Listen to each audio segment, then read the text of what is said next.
When you approach Italian taxes for the very first time and you look on the internet, there is a first thing you may find. A rule, a statement. If you spend more than 103 days in Italy, you automatically become a tax resident. Period. Well, what if I told you that the Supreme Court of Italy just said the opposite a few weeks ago? Just to be more precise, in the judgment number 5563 of March 1st of 2024, an individual working for a foreign company in a foreign country, and by that I mean with the place of performance in another country, and working there for more than 6 months, but with family members in Italy, has been considered officially fiscal resident of Italy, regardless the preliminary definition of the Article 2 of our tax code. This is pretty surprising. Based on, the common knowledge, becoming a fiscal resident in Italy seems to be just a matter of timing, more or less than 6 months, more or less than 180 days. So a lot of people plan their big move to Italy by, let's say, the second half of the year to benefit from this rule. Or flip side, a lot of expats willing to take advantage of the tax incentives such as regime impatriati or the 7% for passion in the south struggle and fight to sign everything by the end of June in order to secure the tax case and fiscal position. Still, according to the Supreme Court and the new definition, yes, I said new, of tax domicile in Italy, that given number, 103 days, is just a number. Finally, the Italian authorities decided to read the concept of tax domicile through the lens of the international agreement, in particular according to Article 15 and Article 4.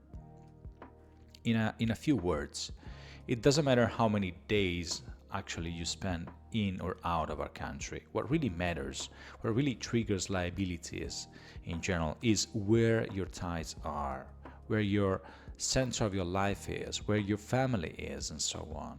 There is no list available out there to clarify all these bullet points. Typically, people refer to the tiebreaker rules.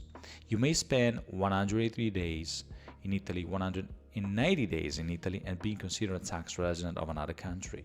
You may spend 30 days in Italy and conversely be considered a tax resident of Italy based on documentary evidence. Remember these two last words, documentary evidence. The tax residency test, or fiscal domicile test if you want, is not something you can check on your own.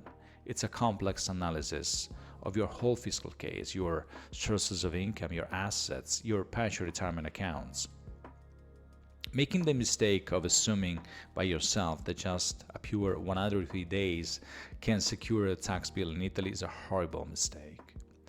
This is the number one reason why people come to us, I might say, on a daily basis with hundreds of thousands to pay to l'Agenzia delle Entrate because they thought they were not under the tax radar. They thought, or even worse, they read that X, Y, and Z on the internet.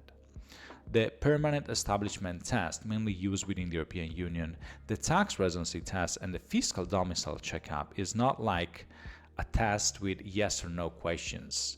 And the amount of information you elaborate to guess the answer yourself is 1/10 compared to the incredible database in the hands of the Agenzia delle Entrate.